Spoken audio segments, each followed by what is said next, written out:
ഇനി നമ്മളൊരു പൊതിച്ചോറ് ഉണ്ടാക്കുന്നതാണ് കാണിക്കുന്നത്. ആദ്യം ഇല വാട്ട. മക്കൾക്ക് വലിയ ഇഷ്ടമാണ് പൊതിച്ചോറ്. ഞാൻ ഇടയ്ക്ക് ഉണ്ടാക്കി കൊടുക്കാറുണ്ട് അവർക്ക്. അപ്പം ഇവിടെ ഇപ്പം വാഴ ഇല്ലാത്തതുകൊണ്ട് ഇപ്പം കുറേ പൊതിച്ചോറ് ഉണ്ടാക്കാത്തത്. ഇതിപ്പം കഴിഞ്ഞ ദിവസം ഇവിടെ ഓണം ഫോട്ടോഷൂട്ട് ഉണ്ടായ സമയത്തുള്ള ഇലേൻ്റെ ബാക്കി ഇലയാണ്. അപ്പം ഇന്ന് പൊതിച്ചോറ് ഉണ്ടാക്കി തരുമെന്ന് വെച്ചപ്പോൾ ഞാൻ പറഞ്ഞു ഉണ്ടാക്കി തരാം. അപ്പം ആദ്യം ഇല വാട്ടി ഇങ്ങനെ വെച്ചു.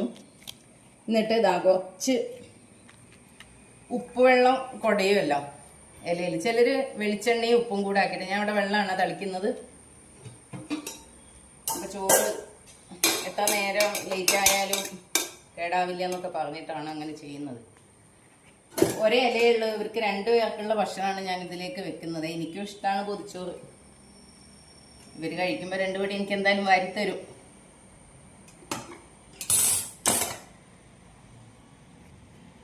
ചോറ് വെച്ചു.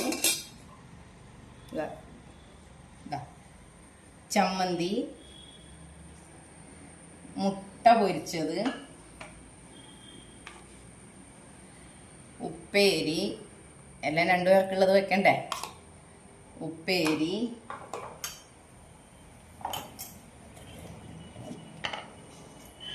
അച്ചാറ്,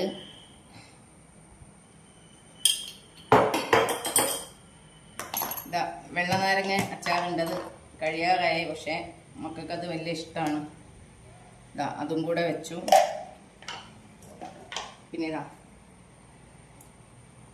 മീൻ പൊരിച്ചത്, അയക്കൂറ പൊരിച്ചതാണ് ഇന്ന് വീട്ടിൽ. അപ്പോൾ അത് 2 പീസ് വെച്ചു.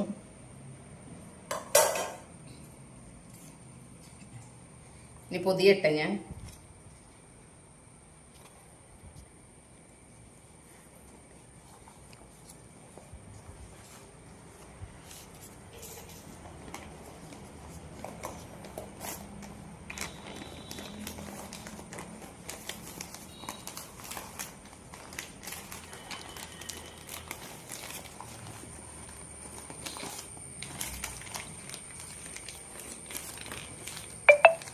ഉണ്ടാക്കുള്ള ചോറായതുകൊണ്ട് പൊതി കുറച്ച് വലുതാണ്.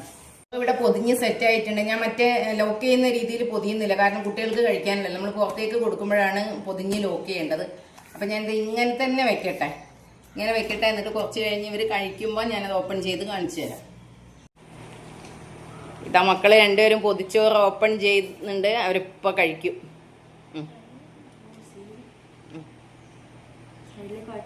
അത് സൈഡിലേക്ക് മാറ്റി വെച്ചോ, എന്നിട്ട് കഴിച്ചോ. സൈഡിൽ വെക്ക് വാവേ.